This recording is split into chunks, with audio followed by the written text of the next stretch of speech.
Hey, welcome back to Flow with the Grow. You are in for a treat today. In today's episode, I interviewed Sandy Gross. Sandy is a problem solver, a bridge builder, spanning the gap between personal trainer and physical therapist. She's a functional movement and active recovery specialist, and she has 30 plus years of training in fitness, yoga, and rehabilitative modalities. Her goal is simple. She wants to teach you how to develop and maintain a sustainable body throughout your lifetime. She believes that we all have the potential to grow strong, stay mobile, manage many of our own aches and pains, and age gracefully. No matter your age or situation, she believes that moving well is your starting point. Sandy is also an American College of Sports Medicine, health and fitness instructor. She is an experienced registered yoga teacher. She has her YACEP Yoga Alliance and continuing education provider. She is a yoga tune-up and role model method teacher trainer and a functional movement system, FMS screen, and rehabilitation level 2 practitioner. Sandy has also worked with some NBA players on the Cleveland Cavaliers, other athletes in basketball and soccer, as well as high school and elite sports travel teams. She's also worked in the corporate world with several executives, teams, top doctors, and also other high-level performers like Lady Gaga. I would definitely recommend first just listening, taking in all the information, and then re-listening and jotting down some notes. I know that I 100% learned a lot, and not only for myself, but as I go about my journey in health and fitness with training clients and people at Anytime Fitness. I love how she prioritizes moving well and focusing on healing the body with our body, with movement. We talked a lot about movement heals. She uses rehab techniques, functional strength training, and self-therapies like yoga and SMFR, which is self-myofascial release, as the core of her toolbox to help people better understand and resolve their own pain, prevent injury, and to live with greater self-confidence at any age. One thing in her website that I really loved was when she said, everything in your life up-regulates when you move well. Being human is a set of skills and movement. Education is how you manage not only your longevity, but your mobility, durability, and self-confidence. If you want to learn more about Sandy, in the show notes, I have linked her website as well as her Facebook, and you can check out all of the courses that she has to offer and learn more about how you can work with Sandy if you resonate with what she shares, which I think honestly anyone can. And if you're feeling kind of stuck, you're kind of in between of, well, training is helping, kind of not helping, physical therapy is helping, kind of not helping. This is a gap that she is bridging and really educates you on the importance of movement and helps you get to know your body better. So like I said, listen, take it all in. Listen with an open mind, open ears, and then re-listen, take some notes. And if you found this was helpful for yourself or you know someone who could benefit from this, from listening, learning more about Sandy, please send them this episode. Take a screenshot, put it on your stories, tag me. I am at Sophia_Dawn41. But more importantly, just share with anyone, any of your friends and family who you think could really benefit from learning what Sandy shares or learning directly from Sandy. I appreciate you. Let's get into it, and I will see you on the other side.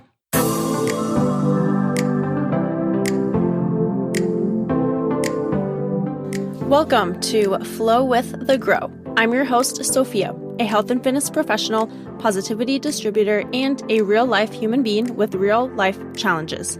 Every Tuesday, you will hear my honest conversations on the day-to-day highs and lows that life teaches us, as well as bring you actionable tips that you can implement to improve your health and wellness journey. This podcast will empower you to flow with the inevitable setbacks of life. You will learn what it means to flow with the grow, see through a lens of optimism, and navigate your way to living your best life. Thank you so much for being here with me today. Now let's jump into your daily dose of positivity and growth.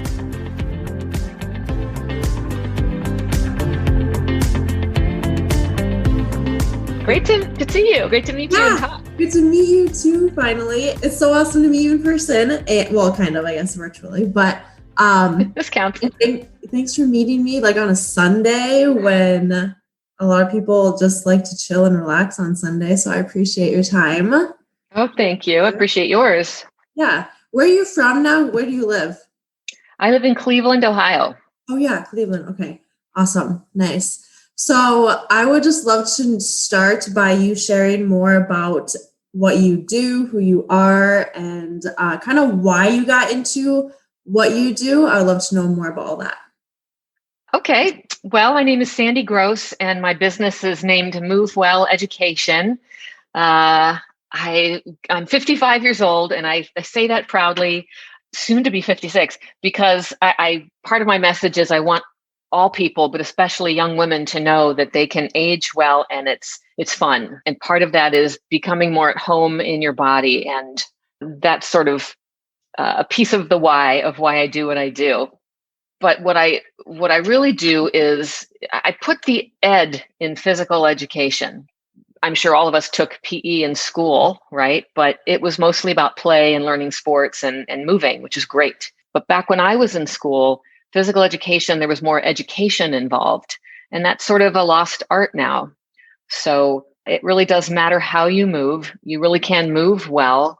And with the internet, you really can learn a lot about how to care for your body better, but it's also kind of confusing. So I often say that what I do is I help people make sense out of Dr. Google, because don't we all Google symptoms and like, oh gosh, I'm dying, I have ankle cancer, when you really just maybe have tight calves and haven't really done much to your feet lately, right?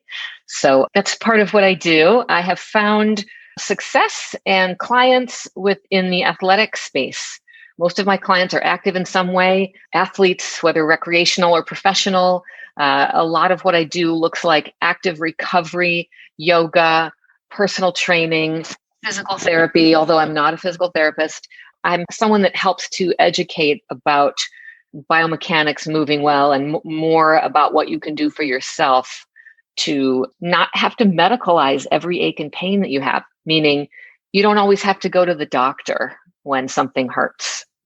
Helping to understand pain is also a lot about what I teach. Like, is that bad pain? Is that, productive discomfort? What's the difference? So that's sort of me in a nutshell. How did I get here? I have a long fitness career starting back in my early 20s. And I've always been athletic. I played competitive soccer for 10 years. I danced a little. I swam a lot. I did swimming competitively too. And then luckily the fitness boom was kind of hitting right when I got out of college. So it was cool to go to work out. But back when my parents, that wasn't so cool. Fitness wasn't a thing. So that led me to the health club industry. And I started working and teaching fitness classes and then personal training. I dabbled in and out of yoga, always when something hurt. They'd say, go to yoga, you need to stretch. So I dabbled in and out of that for years. Then I went into teaching yoga. I decided that this was something I needed. It was helpful for me. 20-year yoga teaching career. I owned a studio in Cleveland, Ohio. I closed it 5 years ago because I just wanted to devote myself to more of the democratization of therapeutic means. And I started working with professional athletes and wanted more time for that. And here I am about 5 years after that. And now I work with all sorts of people who care about wanting and believing more for themselves. So that's kind of the large overview. Yeah, that's awesome. And I love how you prioritize moving well first. And I took the FMS, it was like the first certification a couple of years ago. And my philosophy so I trained clients from teenage to older, and to me, it's super important to move well first and then to kind of build from that. And so I love how you prioritize the functional aspect and moving well first and all of that. And so can you kind of describe the importance of moving well first and of functional movement and active recovery? Yes. Well, I used to think that biomechanics and moving well and doing things right and in alignment, so to speak, was important. I was sort of a do-good type of person. If you taught me something, I wanted to do it right. Right. And I took to movement real easy. you teach me something, I get it in a heartbeat. So I got a lot of feedback and positive feedback for that. But what I know now is moving well, understanding the biomechanics of how something moves, seeing it from the inside out and choosing to care about moving functionally and understanding how your shoulder joint works and your hip joints. It isn't about being right. It's about being embodied. It's about having a deeper connection to the machine or the amazing plant that we are. Sometimes we're called machines, sometimes we're called plants, but I relate to a plant a bit in that we come from a seed and we grow from that point. Whereas, a car is like pieces and parts. We're not pieces and parts. We are interconnected beings. So now when I'm in the gym or doing a class, a fitness class or a yoga class, it puts a smile, an inner smile on my face and in my insides, in my feelings about how I feel about myself, that I know that how I'm moving is actually contributing to my longevity and not just to looking good on the outside. Does that make sense? Yeah. Yeah. So it's like I've become a better driver, back to the machine analogy, or I'm taking really good care of my plant. I want it to live a long time. And we have that power now. We know that movement matters, movement heals, movement cures. So having the self-knowledge of moving well really is valuable for lots of reasons. Yeah, for sure. I agree. And one thing that I've noticed as a trainer, so I do personal training and then I train bigger groups and sessions that way, but I've found it a challenge to help people realize the importance of like everything you just described. And so is there any tips or advice that you would give me or other coaches and trainers who maybe they know the importance of this, but it's kind of hard to convey that message so that their clients are prioritizing that too, instead of just wanting to get in an intense workout and just sweat and just kind of, just soreness and all of that? Yes. Back to this phrase I used, how movement heals, movement cures.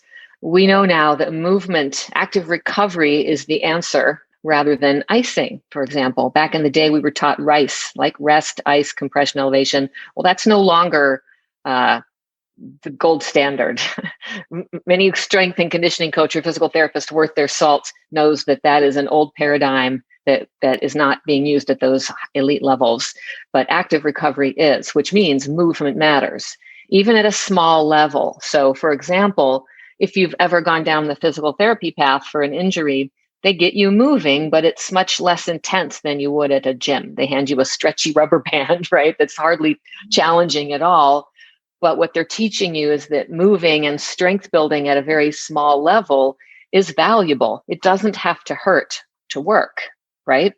So we also know that, let's just say I work with a lot of clients post-surgery to help them recover optimally and get back to doing what they love. And again, micro movement. I have a client coming up who's having ACL surgery, and instead of, 5 days with an ice machine on the sofa, which is what the medical model is going to give him, he's going to listen to his doctor and do that. But I'm teaching him ways to move on the sofa, from simply moving your hands and feet, ankle circles, things he can do. He can get up and sit for short bits and do some leg lifts and do some shoulder squeezes, and all that contracting and relaxing of the muscles moves fluid through your body. And that's all inflammation is it's a rush of healing fluids to an injury site, in this case, the surgery site. But then you need to manage that inflammation. Throwing ice on it just stops the flow. So here's to your word flow. We want to manage the flow. So squeezing and releasing helps to manage the inflammation more effectively than ice. So, I have to be careful not to step on the toes of the doctors and physical therapists. And I want this patient to do what he's most comfortable with. I just want him to be more informed.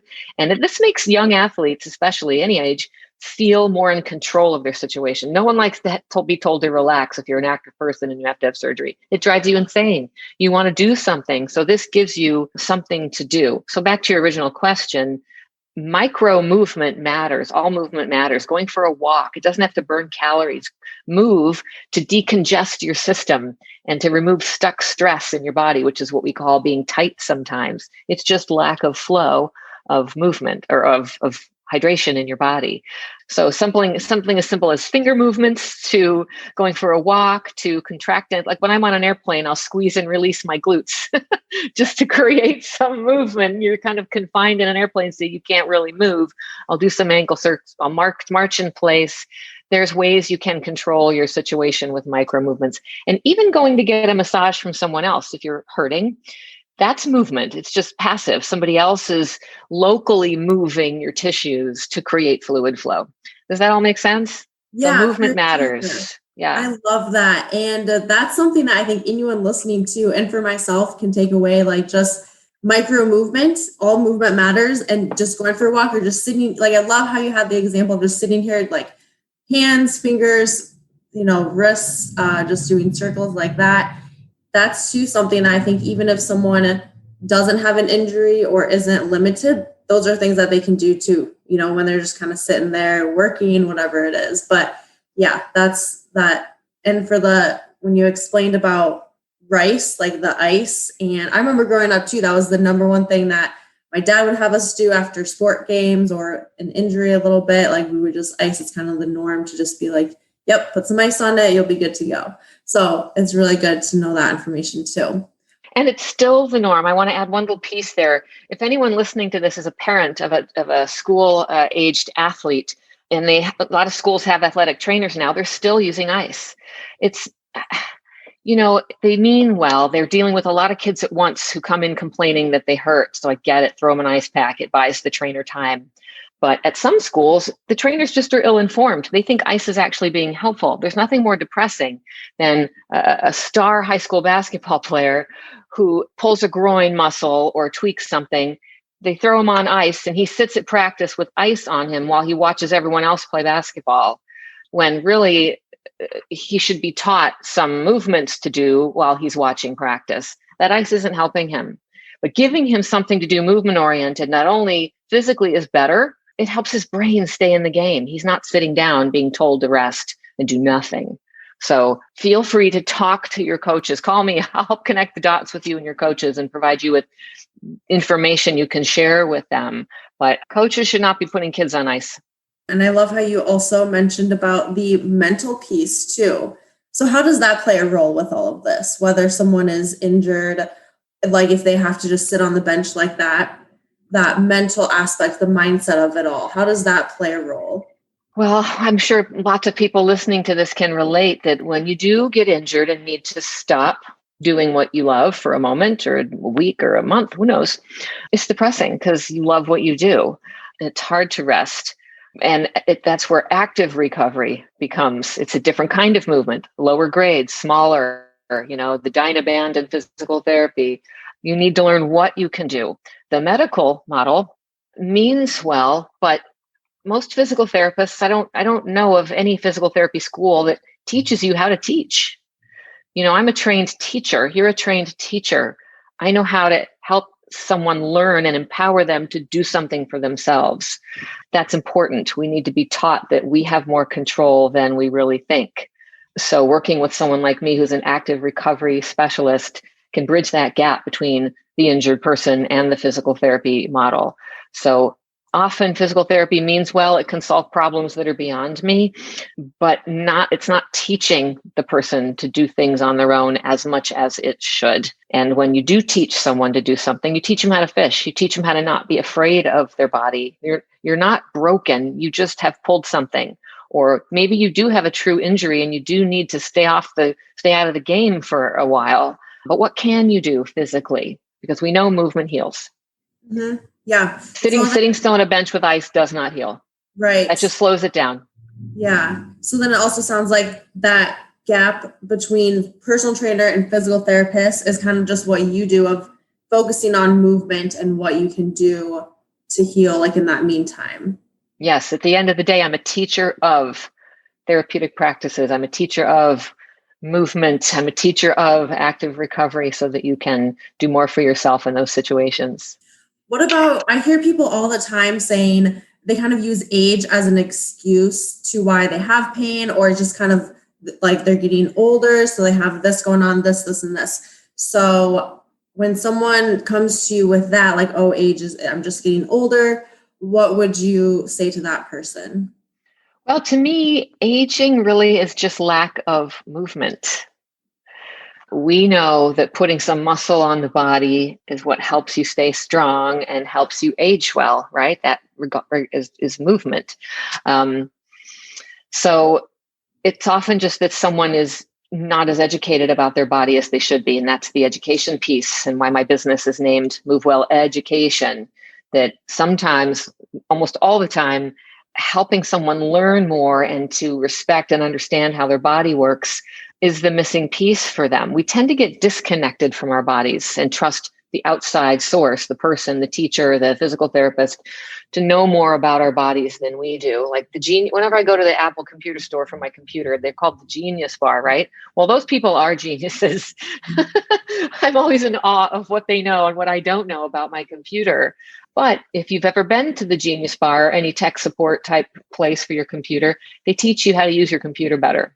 And if you call tech support, like we've all had to do more of that during, COVID, more of the phone tech support, they teach you, they talk you through how to do things yourself on your computer. I know now that when my computer trips up, if I just shut everything down and let it rest for 60 seconds, maybe unplug and replug the modem, like we've all been through that to reboot the computer, right?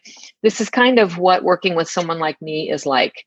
I aim to help you up level your knowledge so that someday you know what I know, a little bit more to help yourself, and you gain confidence in your body. You're like, wow, this is an amazing machine or an amazing plant, but what can I do to take better care of it? That's the key to staying in the game for longer, to aging well, and it takes the fear out of aging. If you know more and understand the capacity of the human body, what it's capable of and how long it can live. I mean, everybody's living longer these days because we know we've got more information about nutrition. We have more information about fitness. We have more information about so many things that everybody's up leveling how they live. So it's just helping to learn about, like I said, making friends of Dr. Google. Everyone's using the internet to learn these things, but then sometimes we go down a path that's confusing, or we do too much of something. So finding some balance, helping someone sift through to give you just the stuff you need to know is a good way to help you age well and feel confident in that. Yeah, that's awesome. And I always get a lot of clients who come to me and they either have had surgery or told that they're going to need to have surgery or some sort of joint replacement. And what if if I have someone who they are told that they're going to need to have a knee replacement or they're going to have this, and that's the only other option, like that's all that they're being told, what are things that they could do to not go down that route? Well, second or third opinions is good always. I think medical, just like everyone's up leveled their game in the last 15, 20 years since we've started going online. I think the medical, medicine's gotten, more advanced as well. So there's that. It's different than 20 years ago when you would go to the doctor and surgery was the only option, perhaps. But a story I'll share is just 15 years ago, I had maybe it was a tear in my bicep tendon, a lot of pain right here, that it hurt me in everything. So I eventually went to the doctor. I couldn't get rid of it myself. He wanted to do an MRI. He thought it was a tear. So we did. I went to usually an MRI is when they're prepping you for surgery. So that's an expensive test. So I did it, even though I was like, oh, wow. But it wasn't getting better. I wanted to fix it. So the MRI came back and he said, yeah, you have a torn bicep tendon and we need to surgically repair it.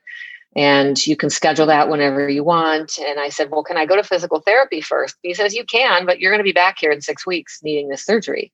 So I went to physical therapy. The pain didn't go away completely. I feared that he was right. So I didn't call him back. I wanted more time. So I began to get stronger in my own body. I went from the physical therapy exercises with the rubber band to a gym where I go and started lifting weights at a very light level. Instead of going back to what I was used to, I cut the weights to a third. And I felt very sad that I wasn't toning myself or building enough muscle to burn calories. You know what I mean? I felt like, I'm not breaking a sweat. But I knew to just keep the progression going from physical therapy. Something told me in my gut that if I just keep getting stronger, this will get better. Well, here I am 15 years later. I've never had that bicep tendon repaired. I've been pain-free since I got back into the gym, getting myself stronger. So there you go. I have no pain. I can do everything. I'm stronger than ever. So he was incorrect. That's amazing. So there you go. And Yeah. nobody, not even that physical therapist said, okay, now go to the gym and get on a weight training program. They didn't say that to me. I just knew as a fitness instructor that made sense to me. Continue the progressive overload and get yourself stronger in that. I was doing a lot of yoga then, so maybe I needed a different kind of strength building than just the yoga. Yeah. So I began to prioritize weight training again about 15 years ago. And now that's my primary form of exercise. Yeah, that's awesome. The body I think it's pretty amazing what it can do naturally when we just focus more on doing more of the natural things like weightlifting and functional movement instead of just going straight to a surgery or, things like that. Yes. Find someone that'll help you understand the language of strength and conditioning and get yourself stronger in an appropriate, progressively overloaded way, and you can heal a lot yourself. Yeah. I'm curious to know what your favorite part about what you do is. Oh, connecting the dots for people, giving them faith in their bodies again, seeing the light bulbs go on, of someone who has lost hope in something. They feel they have to, like you said, oh, I'm just getting older, so it's normal that my joints hurt. No, it's not. I'm 55 and my joints don't hurt, and I don't anticipate them hurting. And if something does hurt, I might need more yoga that week, or I might need a massage, or I might need more protein, more collagen in my diet, or, there's other things to look for sure. More sleep. Yes, sleep is so important. For me personally, I am someone, and I know other people struggle with this, but I personally struggle with prioritizing mobility, and I'm just so used to just like, I love weightlifting and high intense workouts at times, but I know the importance of mobility and maybe even doing yoga and stretching and flexibility. Do you have any tips for me or for anyone listening who it's just challenging to prioritize that? And maybe it's more just, I need to just have it be a part of my regimen, be more disciplined. But have you worked with anyone who's like that? Yes, myself. No. I mentioned earlier that I dabbled in and out of yoga for about 8 years before it really became a practice and a love. And to this day, I don't love yoga. Yoga is challenging for my mind because I like moving faster. I've had to learn to appreciate moving slower, yoga compared to, say, running, for example.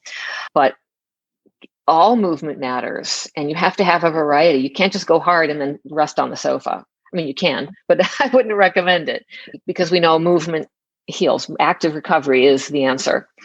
So when I first fell in love with yoga, after that 8 years of dabbling, I started with what helped me really embrace yoga was power yoga, hot power yoga. I liked moving and breathing and sweating. It kind of met me where I was at, my fitness self, it met that person. Slow yoga, where there was a lot of rest, was boring, and I just couldn't handle the stillness. Stillness, I think, takes some like mental maturity. You have to ease yourself into it. It's like jumping off a freight train or one of those moving sidewalks at the airport. When you first get off and walk normal again, it's jarring, right? That's what slow yoga felt like for me back then. So I embraced hot power yoga. It moved and it flowed, and I got to break a sweat, and I felt it was hard at times.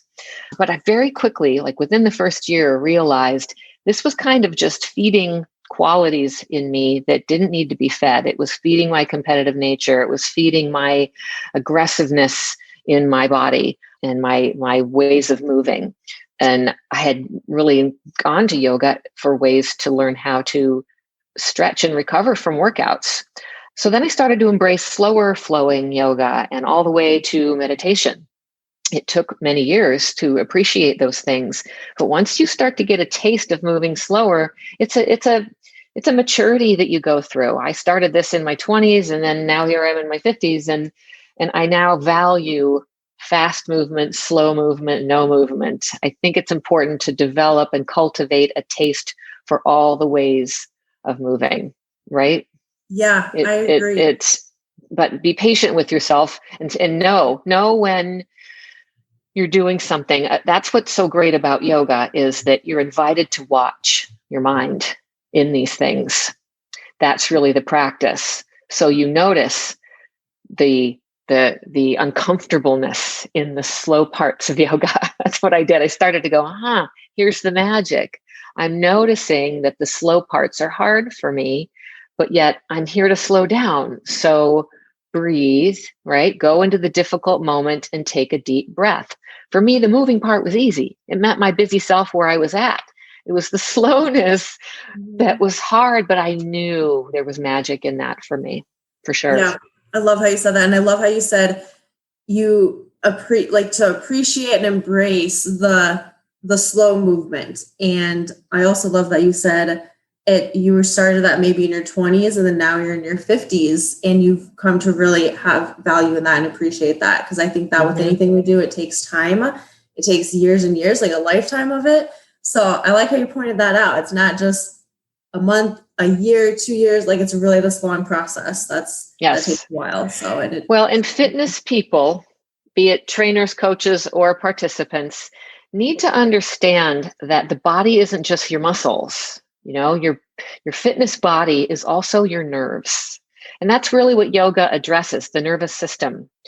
And and fitness revs up our nervous system. Yoga winds it down.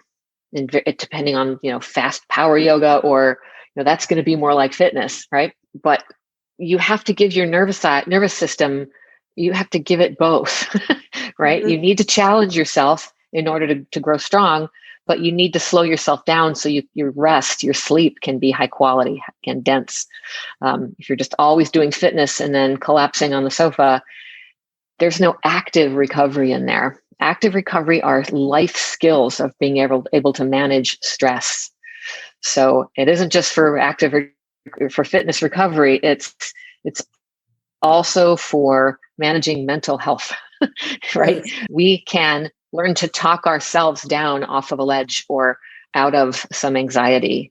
There are skills that we learn in yoga and other ways. There's other mind-body practices, of course, but yoga is a very valuable one that teaches us how to work with our mind and our nervous systems in order to have that skill of being able to step off the freight train without feeling jarred.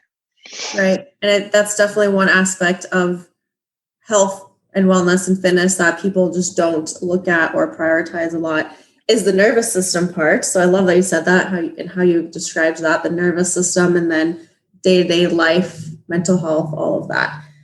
I want to talk kind of about foam rolling and, myofascial release. Do you use that a lot? How is it helpful? How is it not helpful? How should people use it? Yes, that's a big part of what I do for myself and what I teach people. Self-myofascial release or self-myofascial massage. Think of it, we'll paraphrase and call it self-massage for today's context. I have all the tools, baskets around my house in different rooms with all the tools. My favorite tools are these right here. The brand is Tune Up Fitness Role Model Method balls.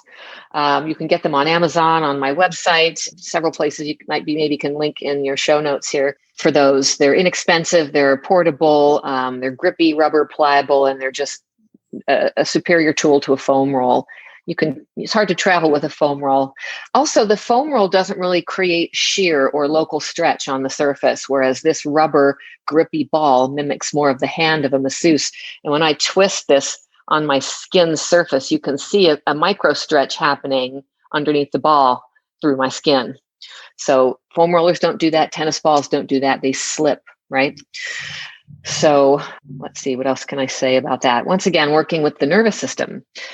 When you go get a massage from someone else, it's usually an hour or so, and they kind of ease into how they massage you. They don't just jump on you with strong hands and start attacking tight spots. Your body would brace and you'd resist, right? No, they get the lotion on, the room is warmed up, they've got the music and the aromatherapy. They're trying to help you relax your nerves. So they go in slowly with their hands to work with the fascia, connective tissue, which is very viscous and thick like gel. So it moves slower than water, if that makes sense. Yeah. So you need to work with it slower and kind of slowly, going in slow with light pressure to medium pressure, maybe surface level, and then they start to dig in a little bit. So there's a process, and that is a communication with the nervous system, because if something comes at you too hard, too fast, you just brace. But if something comes at you slow and methodical, you're more apt to receive the pressure of that massage. Make sense? Right. So Yeah, that's that all makes about sense. working. The same thing with the yoga, you got to, ease into it and give yourself grace and patience as you do, just like receiving the pressure of a massage. Yeah, that makes sense. I'll definitely link those in the show notes. I've never seen those before or heard of them, so I definitely need to look into that. I had a few people ask me some specific questions about things that they're going through, like pain and stuff. So I just kind of wanted to see if you would have any feedback for them, and then we'll kind of go into like a closing after that. So one of them, knee pain, like general knee pain. And then also I'm a runner, and I know some other people they go running and they'll eventually have knee pain. I've heard and kind of done my own research of it could possibly be because of our feet or posture or hips. But can you just kind of speak into that with knee pain in general, and then also running, and if we can do anything specifically to help with that? Well, of course, it always depends. So please take what I say with a grain of salt and in a framework of it depends. But usually if you're an active person and you have knee pain, think about what you're doing and can you reduce either the load or the duration or the speed? Can you reduce the things that you can control and continue what you're doing without pain? Then you have a bit of a solution, a movement-oriented solution, right?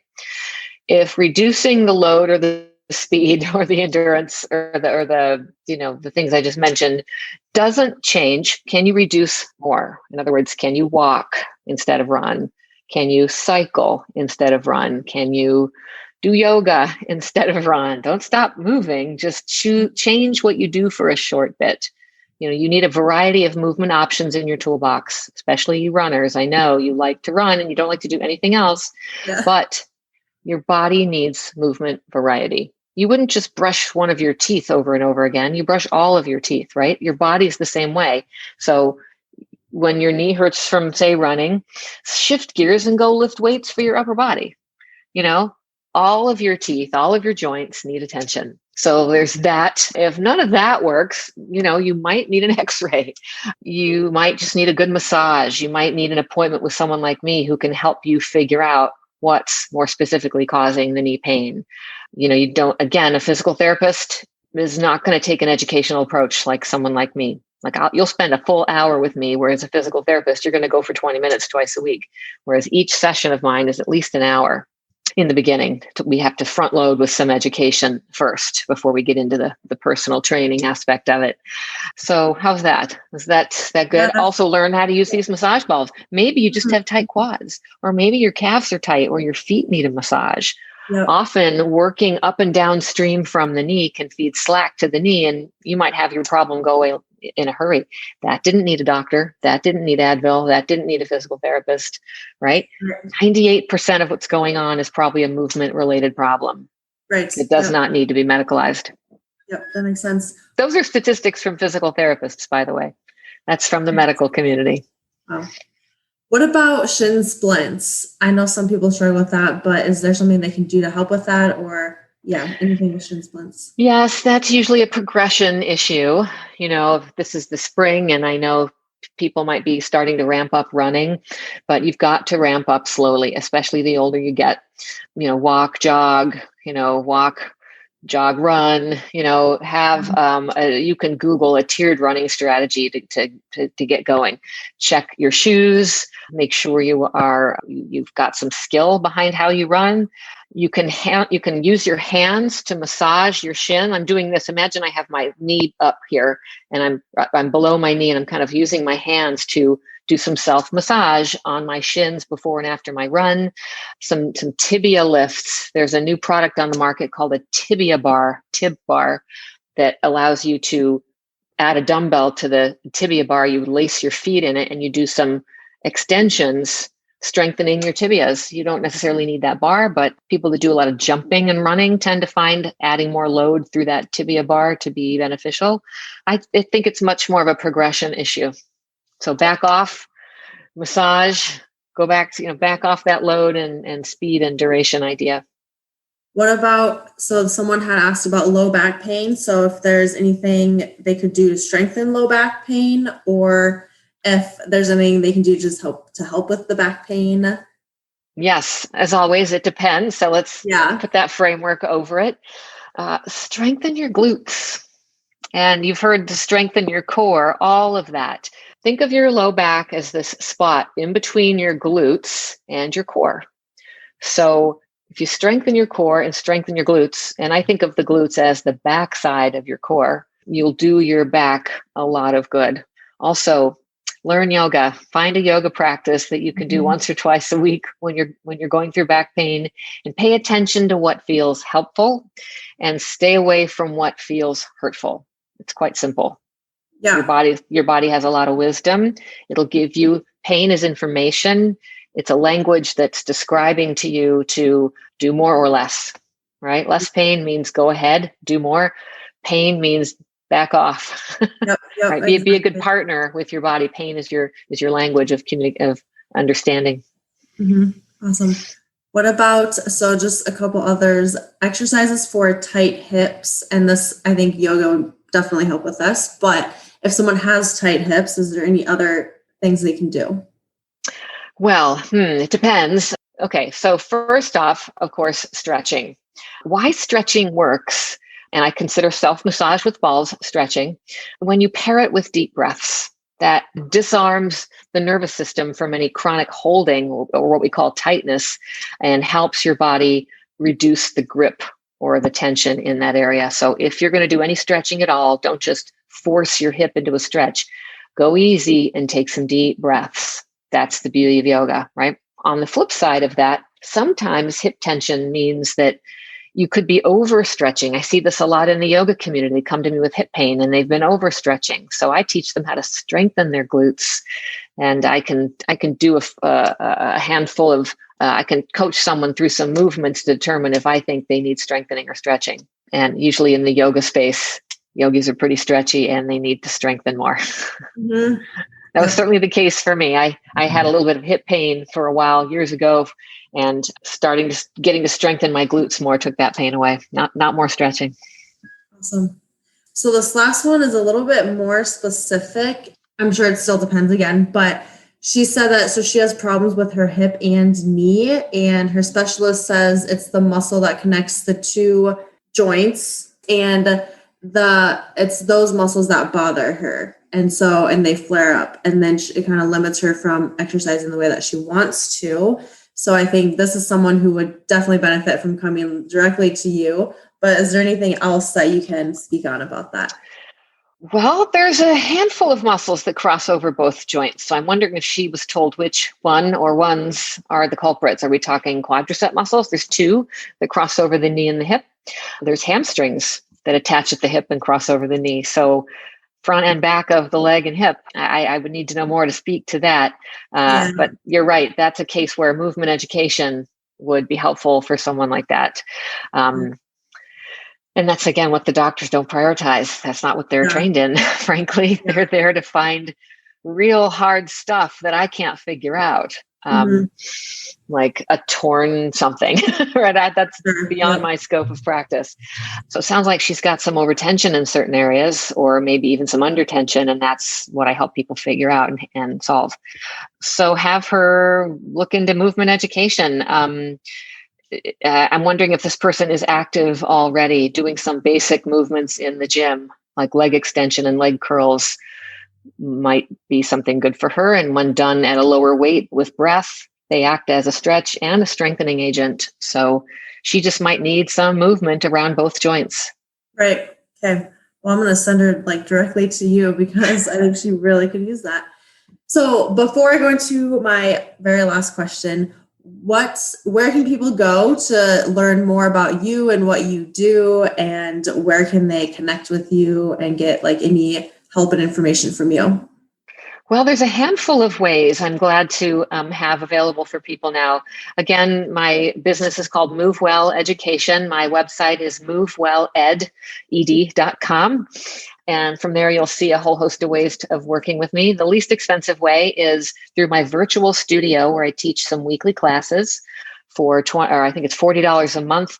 There's ways to buy in at lower, like you can get 3 months for $59 and really kind of do an immersion into my whole library of 80 plus classes. Let's see. That's the least expensive way. Then I have a program called Driving School for Your Body, which takes you through the most potent lessons of my 12-session private one-on-one program called Move Well Ed. So Driving School for Your Body is the physical education that we all need and perhaps never got, but it's never too late. Those are 6 videos between 30 and 50 minutes each, with 3 handouts with with notes to print out ahead of time. We do not use the therapy balls in there. You just need yourself and what you have at home. I can't recommend that program enough. That is, I think it's $197 is the cost of that program. And then you get some freebies in there as well. To work with me one-on-one, I have a 12-session program called Move Well Ed. Actually, you can do that program with me in 6 sessions, where maybe you've got a specific problem to solve, and we start there. That's my silver package. It's called Repair and Refine. Then the gold package is the 12 sessions. It's got more information in there, and we include Repair and Refine, and then we get actually into some personal training. Then I have a program that includes a 3-month, working with me for 3 months, called the Platinum Program. So we take you through Repair, Refine, personal training, and then we meet weekly for a session, and then we meet on the phone for an accountability call once a week and answer any questions you may have. But you're getting more independent at that point. There's also a 6-session nutrition add-on with that is a must if someone is aiming to up-level their nutrition game. And that's really fun because it's not a diet. It's about learning more about food and your relationship to food. And there's many ways I work with people on that, depending on what interest level you have and what kinds of foods you want to prioritize. I've worked with people doing Whole30. I've worked with people doing the carnivore diet, doing a ketogenic diet, getting off sugar, just clearing out all sugar from your life and what that's like. And I think that's a really important piece to add on to any of those programs. And we do a refrigerator makeover, a pantry makeover, and I help you cut to the chase on some ways to move into these ways of eating with a lot of greater ease than spending years figuring it out on your own. Mm-hmm. So that's it. I'm trying to think if I left anything out. My Facebook page is probably my most active. My newsletter, I have a weekly newsletter called The Weekly Pit Stop, and you can get there from my website. Once again, movewelled.com. That's juicy with information weekly from ways to up-level your mobility, capability, and confidence. And that's about it. Those are my most active places, Facebook and my newsletter. Awesome. I will definitely link those in the show notes for anyone who wants to look that stuff up. And I love that you have the nutrition piece in there. I actually didn't know that. So that's really cool. I know people are always wanting to just simplify nutrition. They don't really know where to start, how to do it. So that would be very valuable for anyone. I love that. My last question is, I like to just ask my guests this at the very end, but what does it mean to you to flow with the grow? I love that phrase, first of all. It's a great one. It's very rich. It's very deep, and it gives you a lot to contemplate, right? Mm-hmm. To me, it reminds me of my favorite word, which is the word practice. In yoga, the word practice and the word process are the same Sanskrit word. It's sadhana.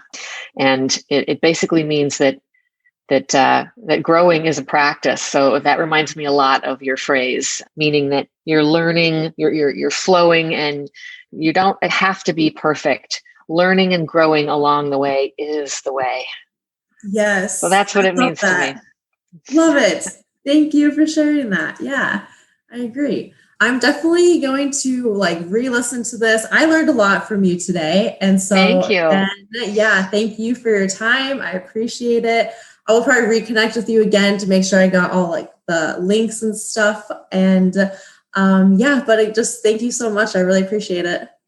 Well, thanks, Sophia. You have a great attitude. Your listeners are very lucky to have you. You are a very open-minded, curious, excitedly curious person about other people, about yourself, I'm sure, and about movement. And that really is the answer. If you are feeling stuck and you're feeling broken and you're feeling underconfident about yourself, check in with a movement professional like yourself, like me, someone who is going to help you.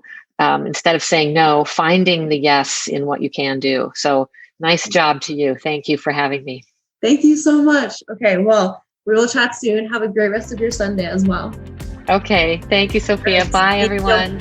Bye.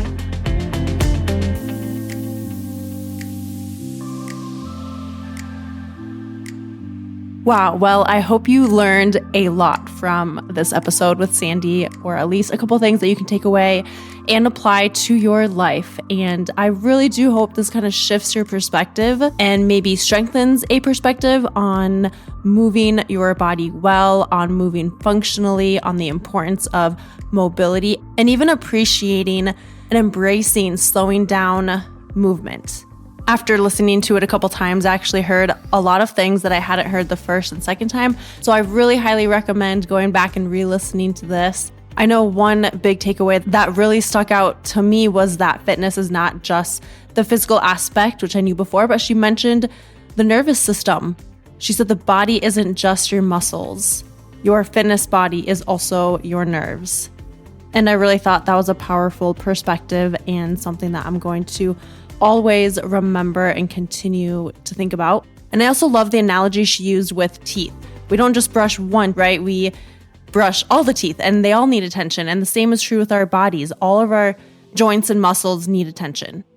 All movement matters. And even if we're not necessarily injured, maybe we have some pain, some joint pain, or maybe no pain at all, we can still find little times during the day to, like she said, do some micro movements, whether it's arm circles, maybe it's wrist circles, squeezing at your glutes, doing calf raises, just little things that we can do to keep the body moving and flowing internally.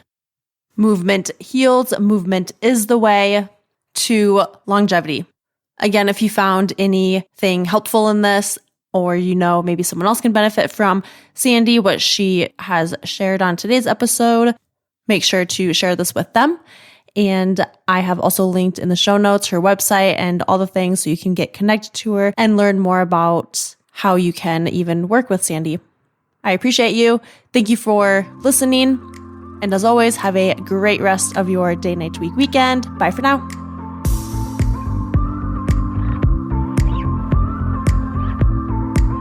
Thanks for tuning in to this episode of Flow with the Grow. I'll see you next week for your daily dose of positivity and growth.